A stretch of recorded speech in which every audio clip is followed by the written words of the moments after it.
Olá, pessoal. Começa aqui o programa Especial Saúde, sempre com uma convidada ou convidado muito especial. Já peço que você se inscreva no canal, esteja com a gente neste projeto. E hoje temos a honra de receber a professora doutora Margarete Prete Dalcomo, pneumologista e pesquisadora clínica da Fiocruz, a Fundação Oswaldo Cruz, e também uma das pneumologistas mais experientes do país e que trata a Covid desde os primeiros casos descobertos no Brasil. Doutora Margarete, que honra tê-lo aqui no Especial Saúde. Temos aqui, portas abertas para discutir um pouquinho da ciência e da medicina. Tudo bem contigo?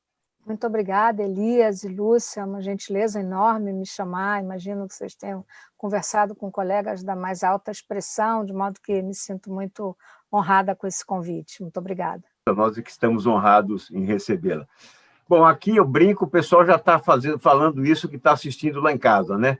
Ele vai pedir para ela contar a biografia. Então, ninguém passe ileso aqui. Antes da gente entrar na medicina, queremos conhecer um pouquinho da sua história de vida.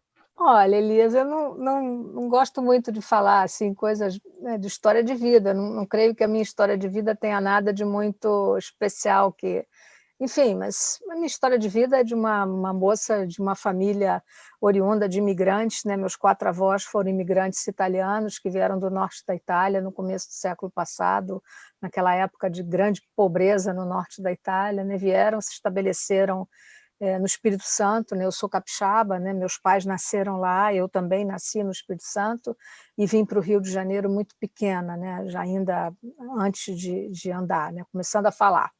E eu lembro sempre quando eu digo isso, né, porque a grande escritora Marguerite Yourcenar, ela diz uma coisa muito... Nós somos da cidade onde formamos a nossa consciência. E foi no Rio de Janeiro que eu formei a minha consciência, foi aqui que eu cresci, aqui que eu fui educada, né? Então, educada... Meus pais eram uma família de classe média, uma família italiana sem homens, né? Eu sou a filha primogênita, de mais 2 irmãs, somos 3 mulheres e extremamente unidas.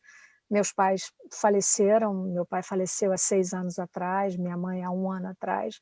Eram pessoas muito especiais, nos educaram, enfim, embora nós não fôssemos ricos, mas nós fomos educados com... eu diria que com um humanismo muito intrínseco na nossa formação, sabe, Elias? Nós não tínhamos grandes consumos, né? Pelo contrário, né? Todo mundo, a gente até olhava assim, aquela coisa de crianças, nossas amiguinhas todas tinham tão mais coisas do que nós, né? Mas, enfim, tinham mais sandálias, mais sapatinhos, mais bonecas, né? E cada uma de nós tinha a sua boneca e alguns quebra-cabeças, muitos livros, e estudávamos em excelentes colégios. Então, assim, meus pais sempre deram essa predileção a dar aos filhos uma educação, né? E eu fui muito boa aluna sempre, né? Óbvio, né? Tá na cara, né? Hoje os garotos diriam é uma nerd nata, né? E é verdade, né? Então, assim, chegava em casa com aquele boletim todo bonito, né? E meu pai dizia: é isso mesmo, filhinha, né? Come bem, tem saúde, não faz mais do que obrigação, né? E hoje eu sou muito grata a eles, né? Por isso que eu chamaria uma forja do caráter, né? Enfim, sempre com muito respeito pelo outro, né? Meu pai fez questão de nos ensinar. Isso me marcou muito, sabe, Elias? Isso me marca quando eu estou ensinando a um jovem médico, né? A maneira de tratar as pessoas, né? O Brasil é um país, né? Eu fico ainda muito chocada a essa altura da vida de ver como as pessoas se tratam mal, né? Como há uma maneira de tratar, sobretudo o subalterno, né? De uma maneira muito equivocamente muito feia, inclusive, né? E meu pai sempre nos educou de uma maneira que o outro era muito importante. E isso na minha carreira médica me educou muito, né? Isso me ajudou muito, né? De vez em quando eu lembrava do meu pai, né? Era muito generoso, né? Nós tivemos discordância a vida inteira. Meu pai era muito conservador e eu, ao contrário, né? Eu sempre fui muito engajada, sempre fui muito crítica, né? E então isso nos colocou em muitos momentos com muitos conflitos, mas os conflitos sempre dirimidos com muito afeto, né? E minha mãe era uma pessoa muito interessante, muito querida, eu diria, muito cúmplice, muito testemunha, sempre nunca nos disse não, assim, no sentido de estimular, né? E eu tenho uma história muito curiosa, porque a minha família, Elias, tem 0 tradição médica, 0. Eu só tenho um primo médico com quem eu tenho, inclusive, muito pouco contato. Muito bom pediatra, mas mora longe, enfim. A minha família é uma família de juristas. Meu pai foi advogado, procurador, minhas tias eram promotoras, meu avô foi advogado, enfim, era uma família de juristas. Não tinha tradição médica. E eu disse desde do início, quando criança, que eu seria diplomata. Então, eu fui ser médica vindo da área de humanas. Na minha geração, ainda era da geração que tinha clássico e científico, você se lembra disso. Você também pegou isso, né? E eu fiz clássico, imagine você, porque eu ia ser diplomata. Então, eu estudava francês, eu estudava inglês, desde muito novinha. Meu pai me botou na Aliança Francesa com 11 anos. Então, quando eu fui entrar na faculdade de medicina, foi muito curioso, eu era perfeitamente à vontade, eu falava 3 línguas fluentemente, hoje falo 4, enfim. Mas um dia, aos 17 anos e pouco, eu cheguei para os meus pais e disse, olha, era um momento difícil do Brasil, né? O final do governo militar, aquele momento difícil, né? Tinha tido amigos presos, né? Enfim, aquelas notícias horríveis, tortura no Brasil. E eu disse, eu não posso ser diplomata de um governo que mata os meus amigos, e, enfim. E aí eu falei, eu não vou Contestador, ajudar né? ninguém, não vou ajudar ninguém sendo diplomata, isso é uma profissão, enfim. E hoje é muito engraçado, porque eu tenho muitos clientes diplomatas e muitos amigos diplomatas, e eles dizem, graças a Deus, senão você estaria tomando nosso lugar de embaixador, porque essa altura da vida eu já seria embaixadora, né? Muito provavelmente. E foi uma crise de consciência muito bonita, muito madura naquela menina, né? Com 17, com cara de 14, né? Quando eu entrei na faculdade, eu até fumei, tenho que confessar esse pecadilho, né? Para parecer um pouquinho mais velho, eu até fumei um pouquinho, eu detestava, né? Imagina uma Da pessoa com época. pneumonia. Da época. Mas eu fumava, assim, para ver se eu parecia um pouquinho mais velha, eu tinha cara de universitária, né? E, enfim, e aí foi isso, eu disse aos meus pais, meus pais ficaram muito perplexos, né? E disseram, mas como, minha filha, você nunca teve uma aula de física, uma aula de química? E eu entrei no cursinho e eu fazia uma troca com os meus amigos, meus colegas, né? Eu dava aula para eles de inglês, de português, de história, porque na época o vestibular era diferente, né? E eu acabei passando em 23º lugar do vestibular, porque a média dava... Enfim, e eu estou contando essa história porque essa história é gostosa, porque eu jamais me arrependi, Elias, nunca. Eu entrei na faculdade e aí, quando eu entrei na faculdade, eu tinha tanto interesse nessa coisa de conhecer o outro, né, esse componente, eu diria, humano, né, que eu queria ser psiquiatra. E aí, no 2º ano da faculdade, eles fizeram, imagina aquela mocinha, né, com 18 para 19 anos, eles fizeram a imprudência de me deixar ir dar plantão no hospital psiquiátrico, enfim, aquela coisa horrorosa daqueles manicômios que na época existia, né? Eu fiz 40 anos de formada agora, e era uma coisa horrível, foi uma experiência dolorosíssima para mim, né? Vendo aquele nível de degradação. E, de novo, eu tive a consciência de que aquilo não tinha, eu poderia ajudar muito pouco aquelas pessoas naquelas condições.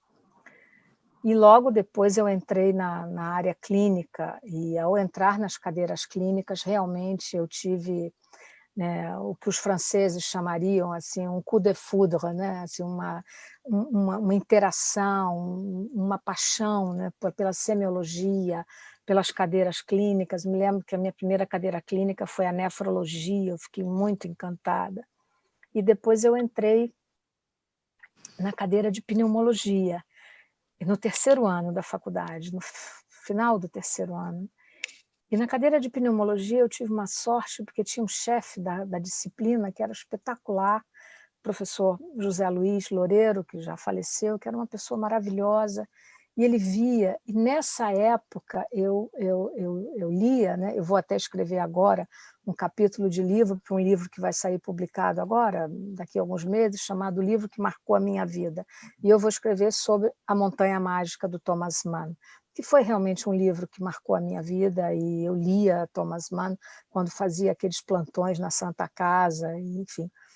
E é isso, então me formei médica e Fui fazer minha residência em pneumologia, né, na ocasião, depois passei um tempo fora, fui fazer uma espécie de curto fellowship fora do Brasil, e depois, já depois de alguns anos, fui fazer meu doutoramento, e aí eu fiz meu doutoramento na Escola Paulista de Medicina, que é um pouco, eu sinto um pouco como a minha alma mater também, porque a escola me recebeu de braços abertos, e foram 4 anos da minha vida em que eu me senti muito bem, né? Eu chegava na escola com bom humor, com uma alegria, e todos os paulistas me perguntavam: e aí, Margarete, vindo do Rio, né? Eu ia toda semana. Foi assaltada? Teve alguma tragédia? Eu nunca tinha tragédia para contar, né? Eu sempre contava uma coisa boa. Eu moro na Lagoa, eu moro na Lagoa há muito tempo, né? Eu dizia, gente, eu vou chegar de volta, eu saí de casa, eu fiz assim, eu moro de frente para o Corcovado, eu tenho uma vista linda. Eu não tinha nada de ruim para contar, mas sabe aquele preconceito de paulista, né? Que chegava do Rio, tinha que ter uma tragédia, tinha que ter sido assaltada, né? E eu nunca tive nada ruim para contar. Foram anos maravilhosos, eu tenho uma gratidão enorme à escola, aí fiz minha tese de doutorado, aí defendi minha tese, tive a honra de ter uma banca constituída só por titulares, por pessoas que me honraram de uma maneira assim indelével. Eu entrei no Ministério da Saúde, né, num concurso de 1982, né, quando acabei a residência, e comecei a trabalhar. Foi criado o Centro de Referência Hélio Fraga, que na ocasião era Ministério da Saúde, era um órgão federal ainda, e logo alguns anos depois nós fomos incorporados pela Fundação Oswaldo Cruz, onde a gente, então, entrei na carreira de docente e pesquisadora, e eu tenho me dedicado nesses últimos, eu diria, mais de 2 décadas. Criei um serviço que hoje é referência, que é qualificado para desenvolver ensaios clínicos. Me dediquei à área da tuberculose, porque é uma área que me encanta muito como um desafio, né, epidemiológico e clínico. Fiz alguns trabalhos importantes nessa área.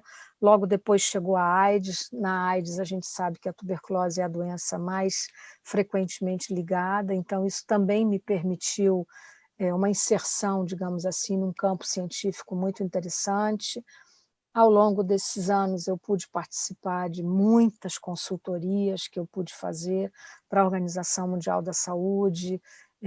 Fui muitas vezes a Genebra, sou membro do Conselho da Organização Mundial da Saúde para novos tratamentos, do Comitê de Peritos para aprovação de fármacos chamados essenciais, que se reúne de tempos em tempos. É um comitê extremamente, eu diria, prestigioso. Eu me sinto muito honrada de fazer parte dele, porque o critério de escolha dos membros é uma coisa assim que beira, quase que é policialesco, de tão rigoroso que é. Mas é uma experiência que nos amadurece e nos engrandece pelo convívio com pessoas também muito boas. E é isso, mais ou menos, isso é que eu venho fazendo. Eu vi algumas epidemias, sabe, Elias, porque eu também trabalho num projeto grande do Banco Mundial, já há alguns anos, que é outra coisa. Eu gosto de tudo que faço, sabe, Elias? Eu faço tudo com muito prazer, muito gosto, né? E esse projeto do Banco Mundial é um projeto para a África subsaariana, ligado às doenças respiratórias da mineração. Mineração é algo muito importante naquela região do mundo, né? São 9 milhões de mineradores, todos atingidos por uma incidência enorme de doenças respiratórias, quer pela exposição à mineração, naturalmente, né? Quer pela tuberculose, que é altamente prevalente naquela área, quer pela AIDS, que também é altamente prevalente. Então, a mortalidade de homens muito jovens com essas 3 condições faz com que o impacto econômico, deixando muitas mulheres e crianças sozinhas nessa área, seja muito grande. Então, essa é a razão pela qual o Banco Mundial fez um projeto de grande envergadura em 5 países dessa área. Então, assim, nos últimos anos eu tenho ido à África 2, 3 vezes, então, e a África dura, né? Não é a África soft, né? É Malawi, Lesoto, África do Sul, Zâmbia, são lugares difíceis, né? Mas é um projeto muito desafiador, mas enfim, tem sido também uma experiência tanto técnica, quanto científica, quanto humana, extremamente enriquecedora para mim. Por isso, doutora Margarete, que eu amo biografia, né? Porque a gente aprende a respeitar e admirar ainda mais o sucesso das pessoas, né? Então, porque hoje, olhar só hoje não dá, tem que olhar lá para trás para entender um pouco como tudo aconteceu. Então, parabéns por essa história, né? É delicioso ouvir um pouquinho da sua história de vida e tenho certeza, né, que esse belo trabalho ligado, né, à África também pode ser aplicado no Brasil, né, em função até temos aqui também na região centro-oeste em especial, né, muito garimpo, enfim, certamente será bem aplicado aqui. Doutora Lúcia. Doutora Margarete, e eu queria saber de você a respeito desse episódio que foi a suspensão dos testes da vacina Coronavac após a morte de um voluntário, né? E trouxe à tona essa questão da politização das vacinas. Então, eu queria saber de você se, na sua opinião, será que a Anvisa, né, de acordo com a fala da Anvisa, ela necessitava de documentações mais comprobatórias em relação à morte desse voluntário e, por conta disso, como não conseguiu ter em mãos a tempo essa documentação, resolveu, então, suspender os testes. Será que realmente havia necessidade de ter essa documentação com laudo, inclusive pericial, né, da morte desse voluntário para poder ter essa suspensão efetivada ou realmente teve um viés político aí, na sua opinião? Olha, Lúcia, eu acho que, em primeiro lugar, né, seria interessante contextualizar qual é o panorama do Brasil e das vacinas, né? Eu acho que assim, esse é um lado que eu diria bom, se a gente pode encontrar alguma coisa boa nessa tragédia humanitária que nós estamos vivendo no Brasil, em especial, né? O protagonismo brasileiro, ainda que isso tenha sido gerado, porque nós somos um excelente celeiro para vacinas, né, pela taxa de gente doente, pelo peso epidemiológico da epidemia no Brasil e pelo número de suscetíveis que ainda há, então não há dúvida que o Brasil é um celeiro para vacinas. Mas, a despeito disso, nós temos tido um protagonismo muito bom, Lúcia, né? O Brasil está aí com várias vacinas em fase 3, né? Nós vamos começar mais uma agora, né? Eu vou coordenar a vacina da BCG aplicada para a Covid-19, nós podemos falar disso depois. Então, o que acontece? Não necessitaria estar havendo nenhum grau de politização. Por quê? Porque é importante observar todos, né, nós, comunidade acadêmica, e seria muito desejável que as autoridades vissem esse protagonismo também de uma maneira positiva. Esse é um lado. O outro lado é o lado de quem faz pesquisa. Nós que fazemos pesquisa clínica, Lúcia, nós sabemos que a interrupção de qualquer estudo é um procedimento absolutamente regular. Isso pode ocorrer a qualquer momento, não tem nada de diferente nisso, né? Eu já tive ensaio clínico interrompido, fiquei, inclusive, foi horrível, né, por problemas havidos, nem foi no Brasil, nos sites brasileiros, foi na África do Sul. E o estudo é interrompido, acabou. Quem tem autoridade de interromper um ensaio clínico? O patrocinador, o órgão regulatório do país e a CONEP, no caso do Brasil, que é totalmente independente. A CONEP também teria condições de interromper qualquer estudo, ela pode fazê-lo. O patrocinador do estudo, no caso, seria a Sinovac. Então, a meu juízo, na verdade, isso se magnificou de uma maneira desnecessária e indesejada, porque é óbvio, e desde o início estava muito claro, de que a morte, essa coisa tão triste, né? Eu ontem, quando dei uma entrevista, eu disse isso, a primeira coisa que eu tenho que expressar é o meu pesar enorme por uma vida de 33 anos, por um jovem que dá fim à própria vida aos 33 anos. Então, essa é a primeira questão. Segundo, essa morte ficava claro de que ela não tinha nada a ver com a vacina.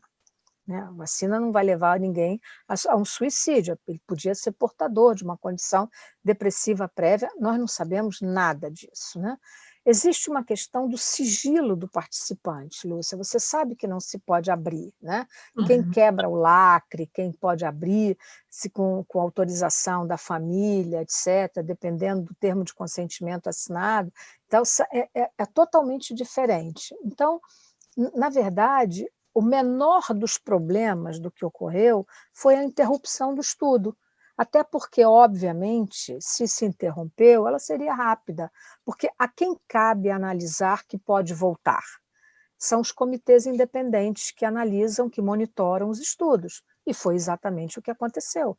Rapidamente, o evento adverso grave, quando nós fazemos pesquisa, nós trabalhamos com aquela tabela de eventos adversos, né, que vai de 1 a 4.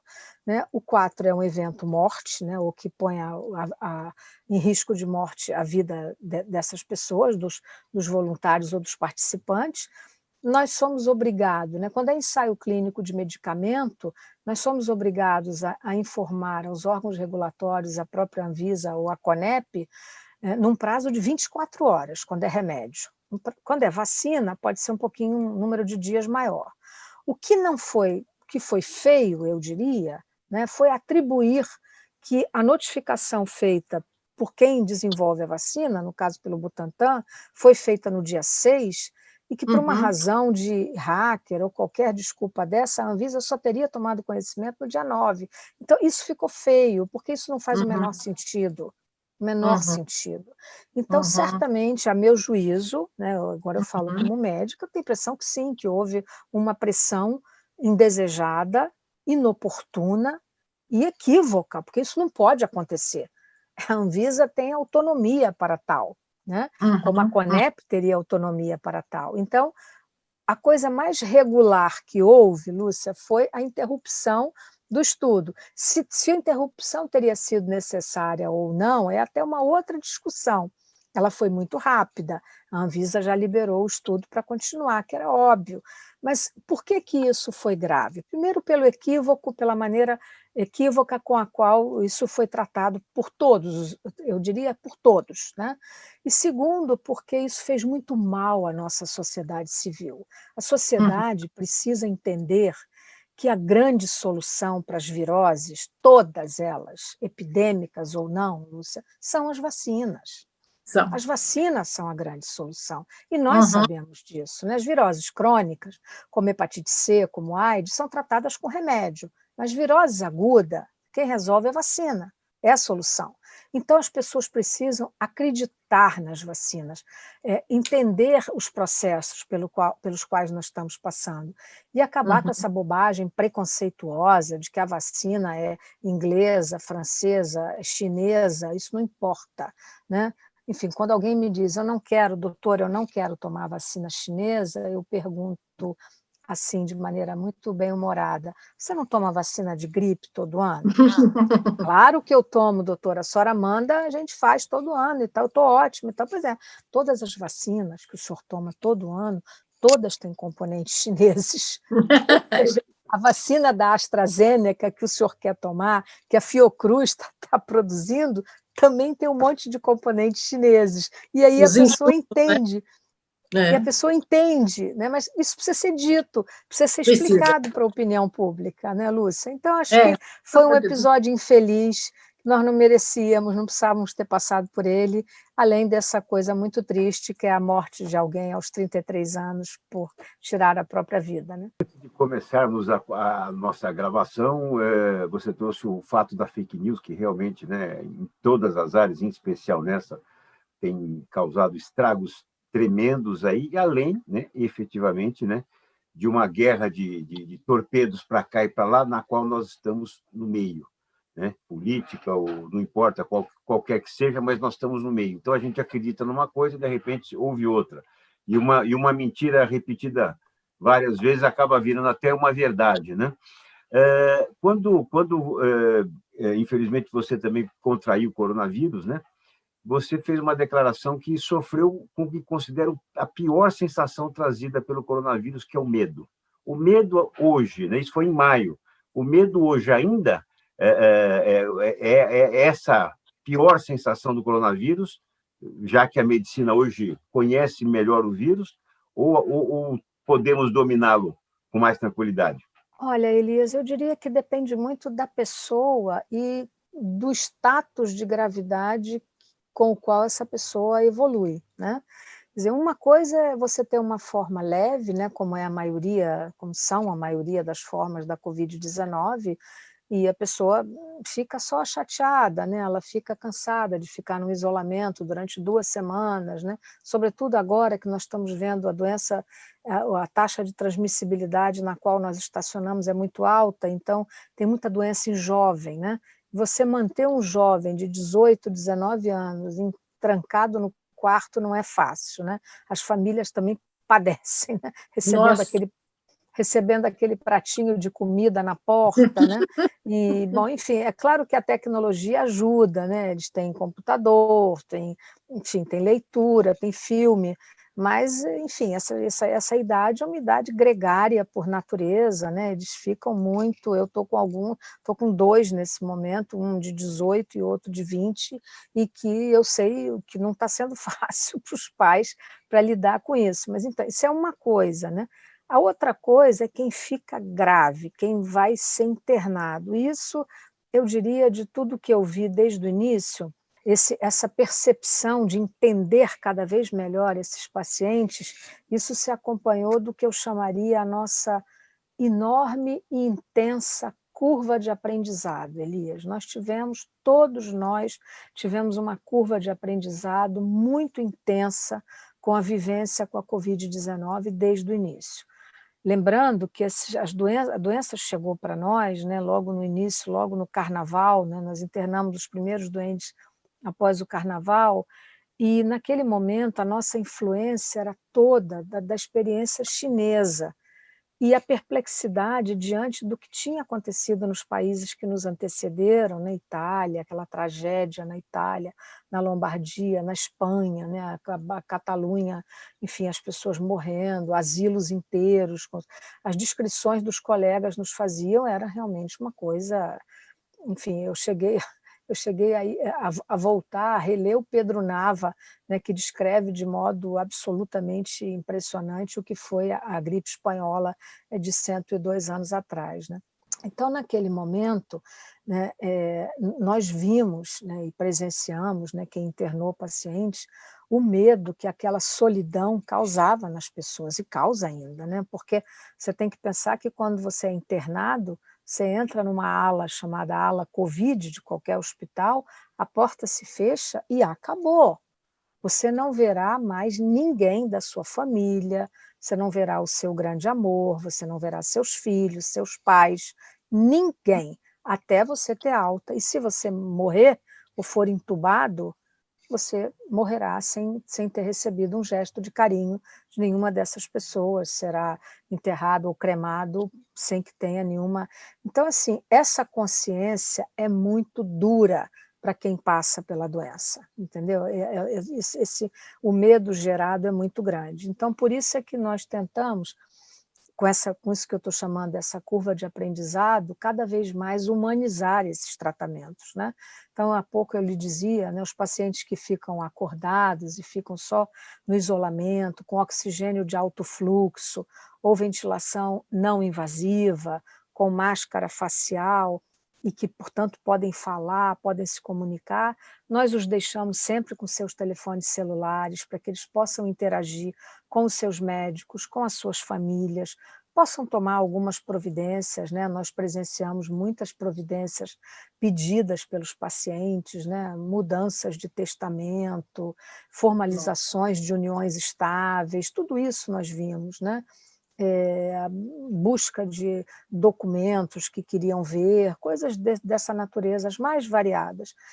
Mas o medo é um sentimento que permanece em toda a evolução da doença, em quem realmente conhece a doença, né? Eu passei por ela, né? Eu não fiquei grave, eu não precisei de CTI, eu não precisei nem de ficar internada, eu fui ao hospital muito pouco tempo e voltei, mas eu lhe digo, nós conhecemos a doença é bifásica, tem uma fase inicial virêmica e depois passa uma semana, você sabe que está entrando na fase inflamatória, que é a que nós mais tememos, que é a fase do grande processo inflamatório, da grande liberação de citocinas tóxicas, né, daquela tempestade de citocinas, que é quando nós podemos agravar, desenvolver insuficiência respiratória, desenvolver trombo, fenômenos trombogênicos e todas as complicações que eventualmente são mais tardias mesmo, né? Então dá muito medo, né? Dá muito medo, dormir dá medo, as noites são muito longas porque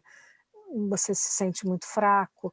Então, assim, a vivência nos faz entender ainda melhor se os pacientes nos dizem, eu tenho medo de piorar, né? E aí você tem que ir acompanhando. Por isso é que todos os doentes, nós falamos com eles diariamente, nós vemos o rosto. A tecnologia ajuda muito, né, Elisa? Assim, a verdade é que, assim, telemedicina, tecnologia, poder olhar o rosto das pessoas sem estar como nós estamos nos olhando aqui nesse momento, né? E fazer isto, a mesma coisa com os pacientes, né? A gente vê a oximetria no dedinho, a gente vê o pescoço, vê se ele está usando algum músculo respiratório acessório para falar, se ele tem batimento de asa do nariz, enfim, vê uma opção de coisa que olhando o rosto você vê, né? A cor do paciente, a maneira dele falar, de se expressar.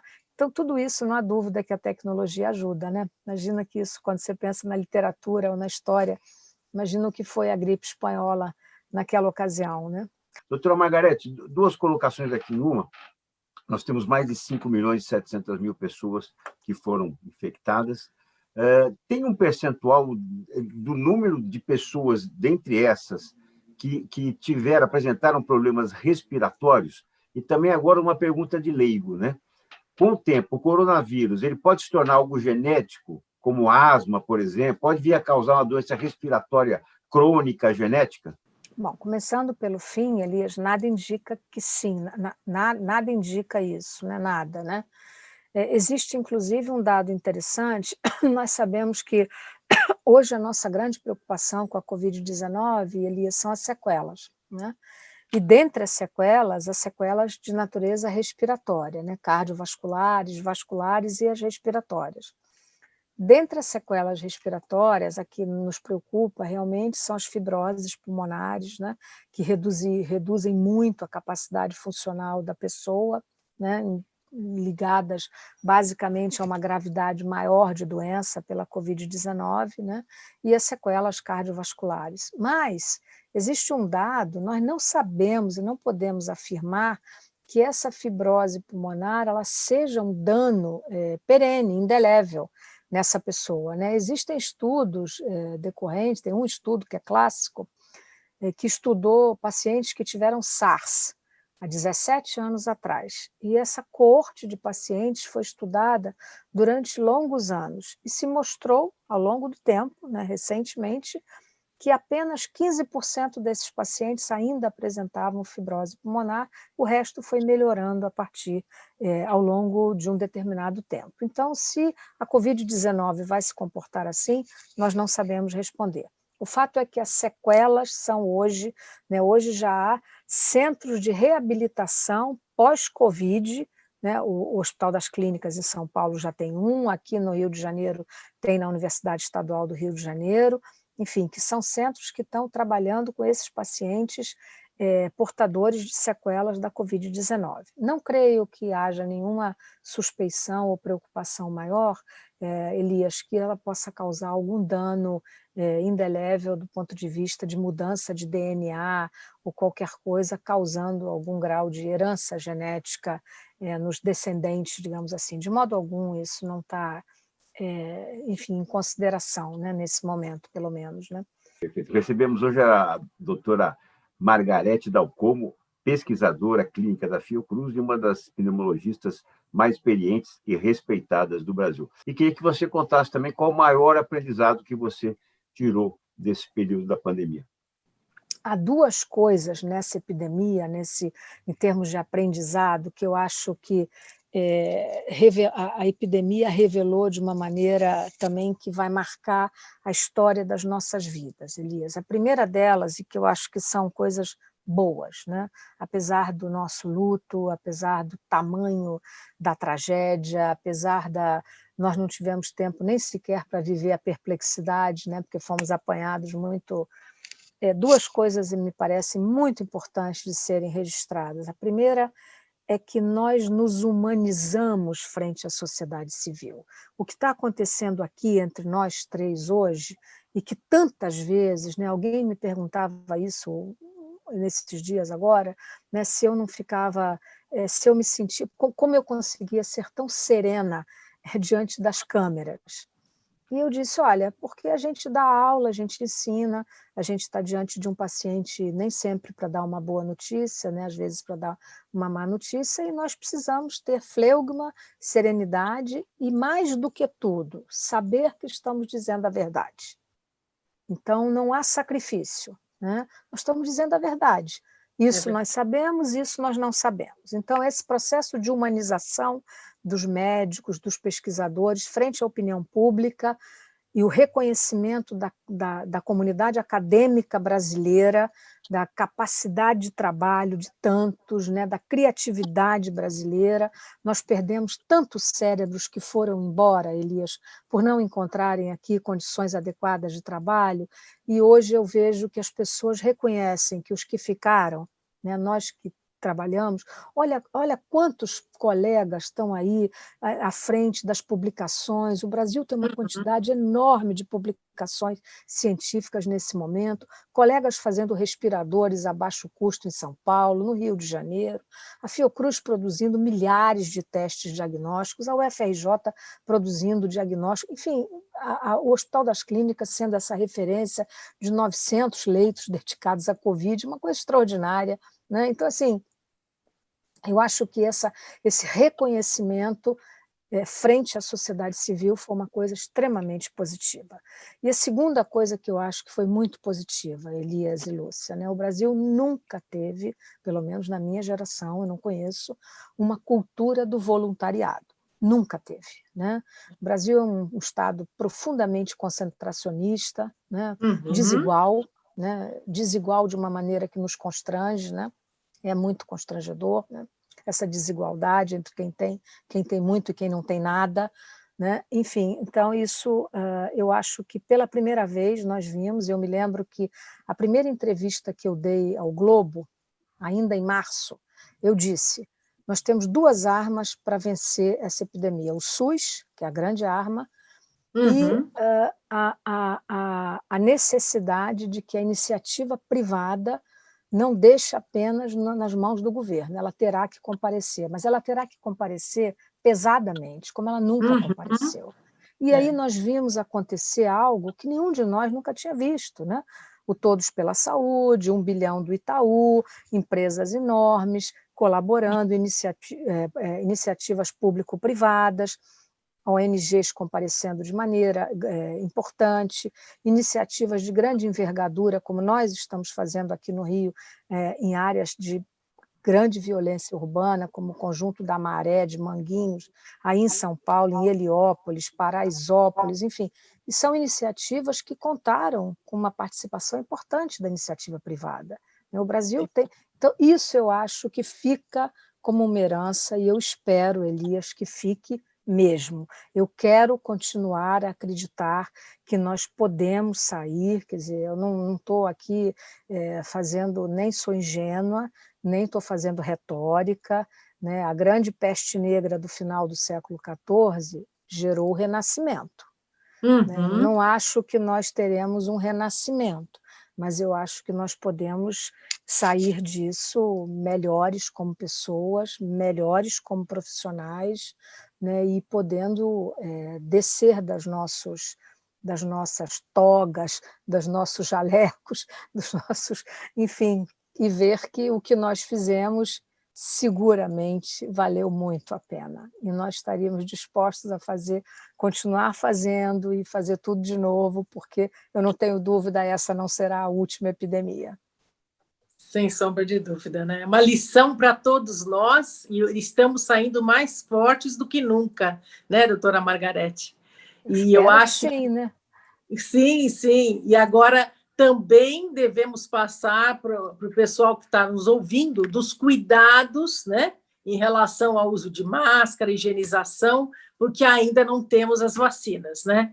Então, por favor, né, não devemos relaxar nem flexibilizar. A gente vê que os números estão caindo, né, graças a Deus, número de casos, número de óbitos, mas a gente não pode flexibilizar, né, doutora Margarete? Não. E os cuidados pessoais, Lúcia, eu até brinco, né? Olha, pode criar umas máscaras aí, porque máscaras fazem parte da nossa indumentária e vão fazê-lo por muito tempo, né? Quando a gente for viajar, quando nós já pudermos começar a viajar de novo, né, Lúcia? Sem dúvida, aquele necessairezinho que a gente arruma, a gente vai lembrar de colocar todas as nossas coisinhas e as máscaras, não tenho dúvida disso. Sem sombra de dúvida. Muito tempo ainda. Isso mesmo. Professora doutora Margarete Prete Dalcomo, que alegria tê-la aqui, pneumologista, pesquisadora clínica da Fiocruz, Fundação Oswaldo Cruz, e a professora doutora Margarete Dalcomo é uma das pneumologistas mais experientes e respeitadas do Brasil. Olha, que alegria tê-la aqui no Especial Saúde, espaço aberto para a gente poder atualizar depois dessa nossa conversa. Parabéns pela sua trajetória, parabéns pelo seu empenho e obrigado em nome da população brasileira classe média. Muito obrigado, doutora Margarete. Eu é que agradeço a enorme gentileza de vocês são ótimos, são muito simpáticos, doces, bonitos, e, enfim, me receberam muito bem. Muito obrigada. Obrigada, muito obrigada, doutora Margarete. Ficamos muito honrados aí com a sua entrevista. E bom trabalho. Para nós, com certeza, amém. Esta professora Margarete Dalcomo aqui no Especial Saúde. Obrigado pela sua companhia, pessoal, e até o próximo programa. Tchau, tchau.